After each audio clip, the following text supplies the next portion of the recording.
Dear viewers, the topic which we will discuss today is why there is surge of Islamophobia. Why Islamophobia is termed as a phenomena which has risen enormously in the last couple of decades, particularly after 9/11. So what is Islamophobia? This is the first thing which we will try to understand. Second, how Islamophobia has influenced the mindset as far as the people or the natives living in the Western world concerned. Why it is considered as a threat in the West. The third thing, that how Islamophobia got an impetus and it triggered as a result of back-to-back events. For instance, the killing of more than 50 Muslim worshippers in two mosques in Christchurch, March 2019. And a week ago, how a family, a Muslim Pakistani family, was brutally killed by a truck driver who happened to be a boy. That 4 people were killed as a result that he literally took his truck and struck the family of 5 called as the Afzal family, who were basically walking, it was the evening walk in London, Ontario, Canada. Out of 5, 4 were killed. And a boy survived, although he was injured. There are many other incidents which have been reported, have not been reported, reflecting Islamophobia. Then the fourth thing which we will try to understand and try to resolve, how to deal with Islamophobia, because it's a mindset, it's a disease, it's a virus which is permeated particularly in the Western culture. So the first thing, that what is Islamophobia? It is primarily a feeling of fear, prejudice, hatred against Muslims and Islam. Feelings of hatred, prejudice and fear. So why there is fear as far as Muslims are concerned, particularly in the West, in Europe and in North America, Australia, New Zealand, elsewhere? The reason is basically that in the last 30-40 years, there has been the surge in migration of Muslims to Europe and to North America. The level of tolerance, accommodation, which still prevails in Western societies. It is wrong to say that on the basis of a singular event which took place in Christchurch in March 2019 or on June 6th in London, Ontario, Canada, that one can generalize that all the Canadians, white Canadians, all the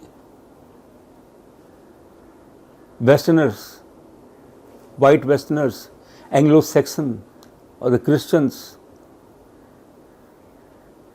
they believe in Islamophobia.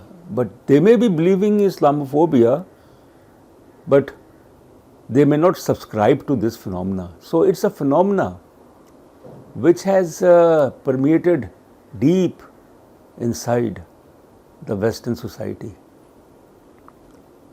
One can say that there is Islamophobia also in India, Islamophobia in Sri Lanka, Islamophobia in non-Western countries.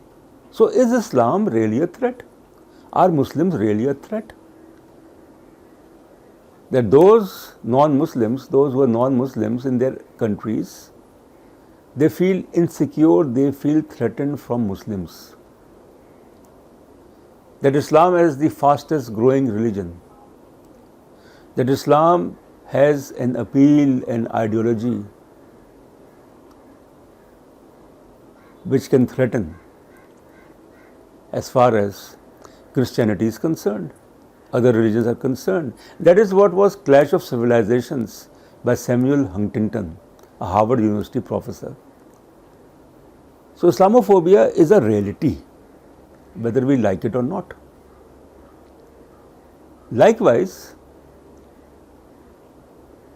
in Muslim countries, like in Pakistan, like in Egypt, like in Turkey, or other Muslim countries, in Nigeria, African Muslim countries, there are elements, there are groups, hate groups, who are against non-Muslims. So it is not just where you single out Muslims or Islam, but the fact is basically that Islamophobia has emerged as a phenomena in the last couple of decades, and how the Muslims, the Muslim community or communities living in the West, they are now feeling insecure, particularly after what had happened in London, Ontario. It means no Muslim is safe. So therefore, one can say that Islamophobia sometimes gets the support from those segments of society in the West who are now unwilling to accept as far as the Muslim culture is concerned, Islamic ideology is concerned. Their level of tolerance is diminishing, and that is what Donald Trump, the former American president, that in his 4 years' time he targeted Muslims. Absolutely. Which is not the case now, but the damage has been done. The right wing, racism, xenophobia, Islamophobia, xenophobia. This is something which we have to understand, be very clear what is Islamophobia. And I think the attitude of some of the Muslims who are permanently or temporarily living in the West, that the behavior, the hypocrisy in their way of life, that they want to take all the benefits and all the privileges in the West and then also criticize or curse the Western culture. So this type of an approach which exists as far as the Muslim diaspora in the West is concerned, that has antagonized the local people. That we have been tolerant to them, and look at them, they don't like us. They criticize our way of life, but they want to take all the benefits, all the advantages. The second thing about how Islamophobia got an impetus or it triggered, particularly in the recent past. The terrorist attacks in New York and Washington DC on September 11, 2001, that can be one major cause of augmenting Islamophobia.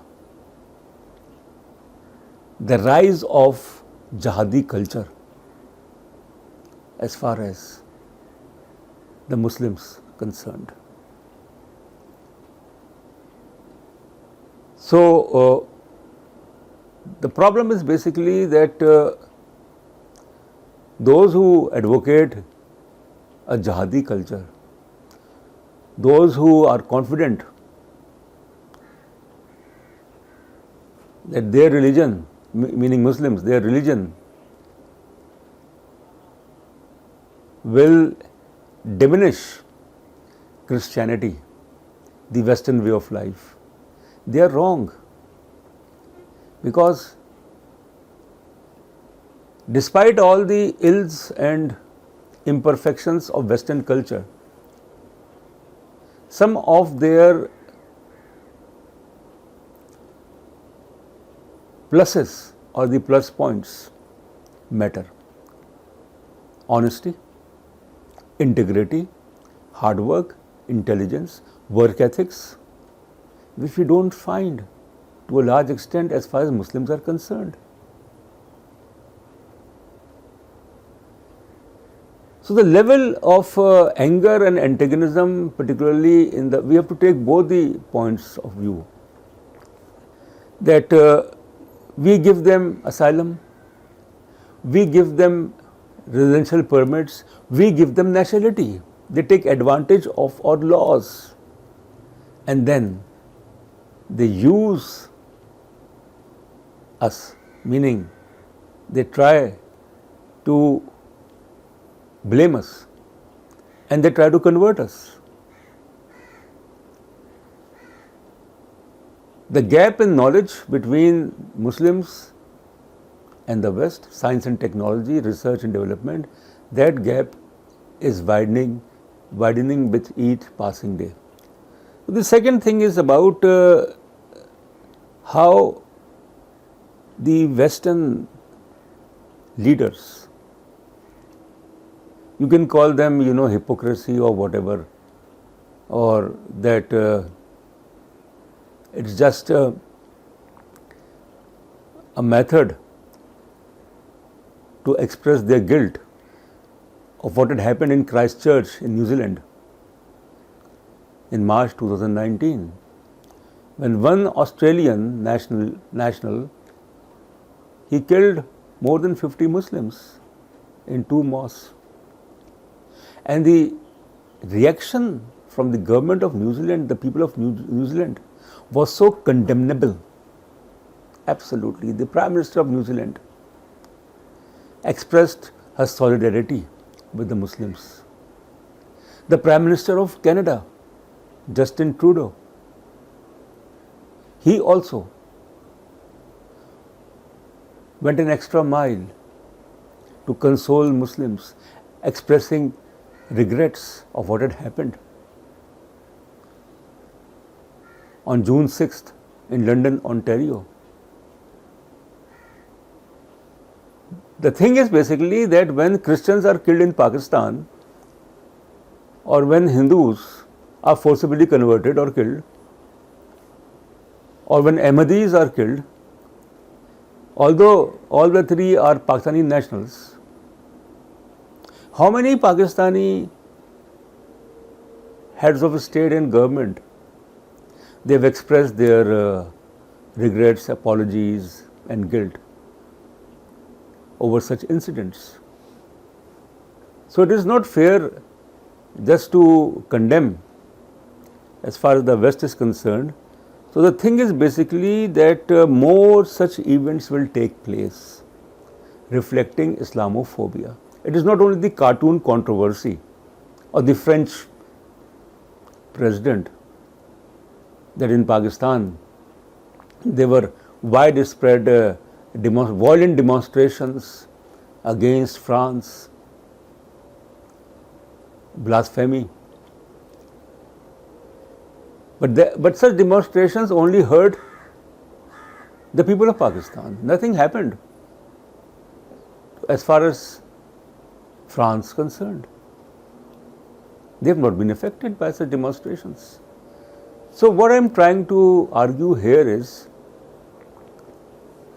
that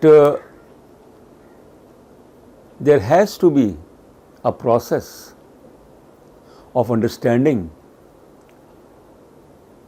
what Islamophobia is all about. Is it a myth or a reality? I think it is a reality. So the events of Christchurch, New Zealand, and London, Ontario in Canada, lessons must be learned. The third thing which we must understand as far as Islamophobia is concerned, that the majority of the people in the West, they may not be against Muslims or against Islam. But as I indicated earlier, that the behavior of those of some of the Muslim migrants,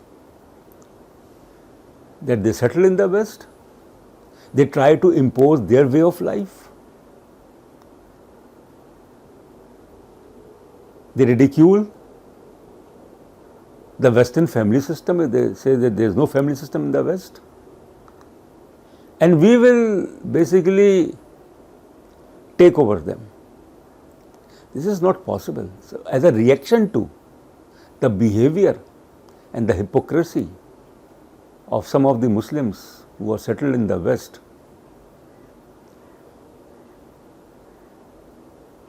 that the phenomena of Islamophobia surged. The fear, insecurity against Muslims, that they are the ones who, if not stopped, if they are not forced to go back to their countries of origin, they will pollute our way of life.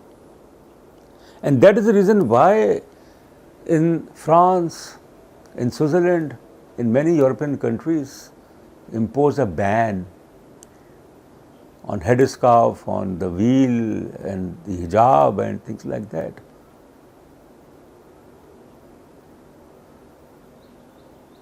So therefore, why Islamophobia was not the case 60 years ago, 70 years ago, 100 years ago, although the clash between Islam and Christianity is a historical fact, the Crusades and things like that.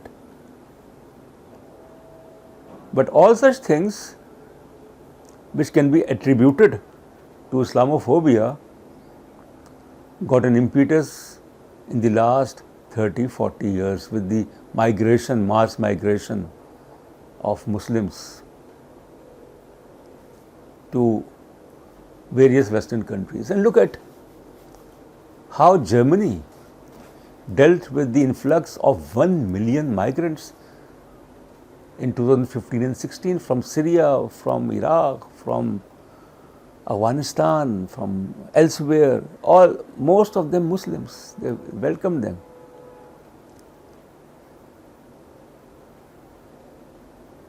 They also, not anymore I think, but they were so much receptive as far as the Islamic way of life concerned. They allowed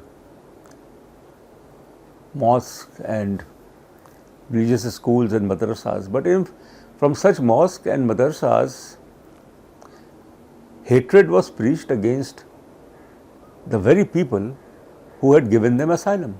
It was highly unfair. So the third thing is basically that the attitude and the behavior of Muslims who are living in the West must change. As I used to say, and I still argue, that the level of tolerance in the West vis-a-vis Muslims and immigrants is much more than the level of tolerance in the Islamic countries against non-Muslims. Imagine 500,000 Christians and Jews, if they start living in major cities of Pakistan in their own way of life, reflecting their own culture, will the local people accept them? No, they will not accept them. A lot of research is being done on Islamophobia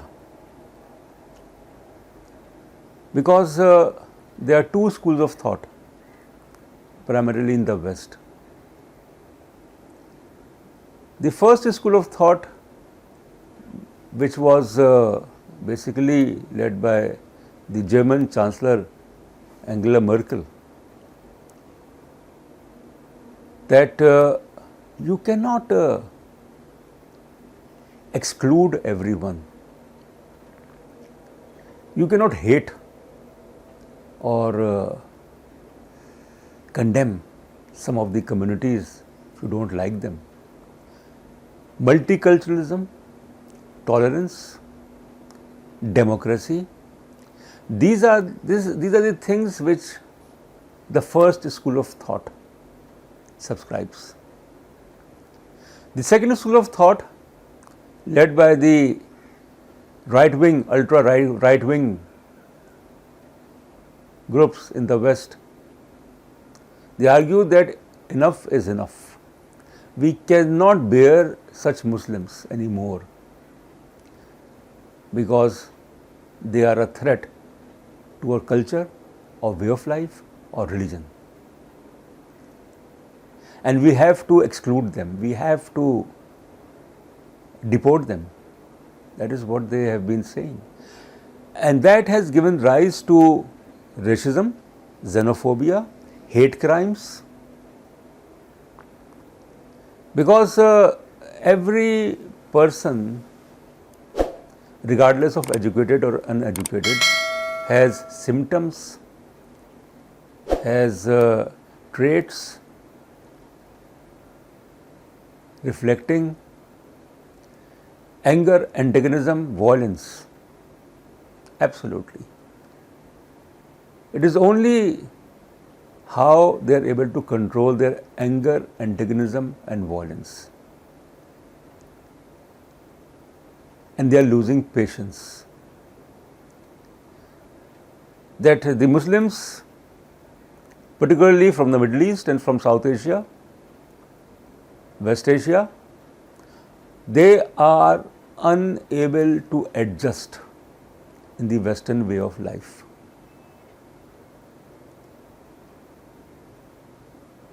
So that is something which has disturbed people living in the West, that they prefer not to assimilate but to live in ghettos.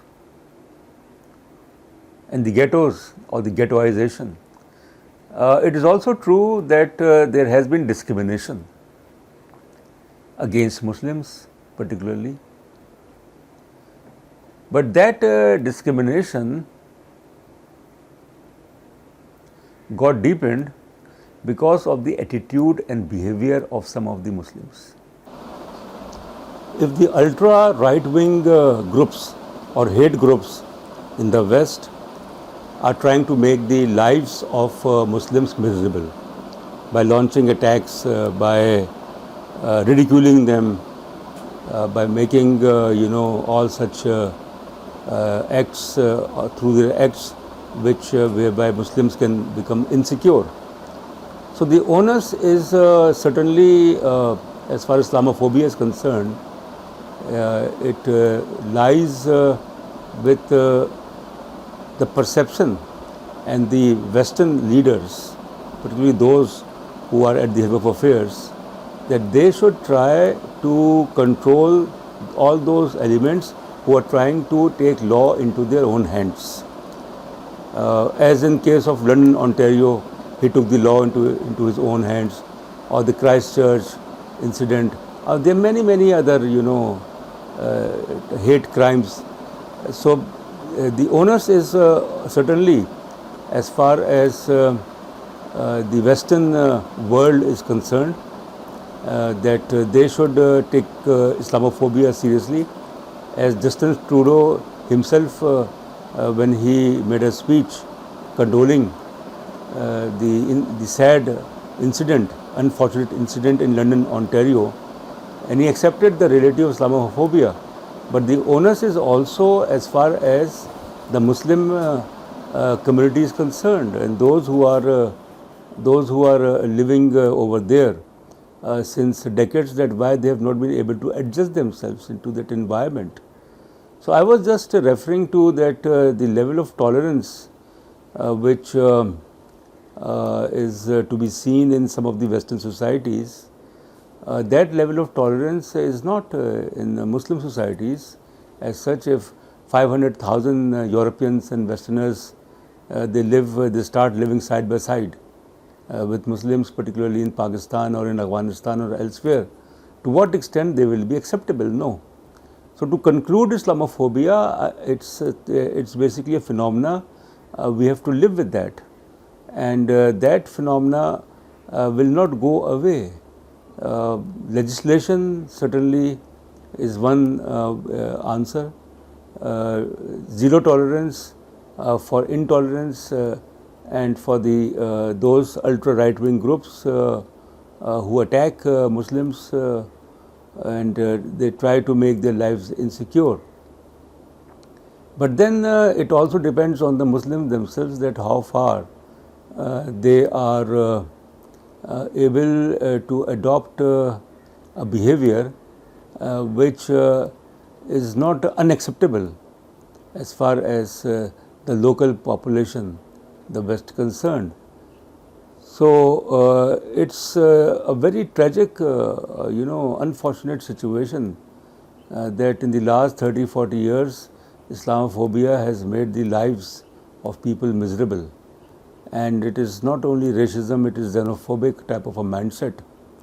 We can criticize the ultra right wing groups and individuals for their hateful acts against Muslims.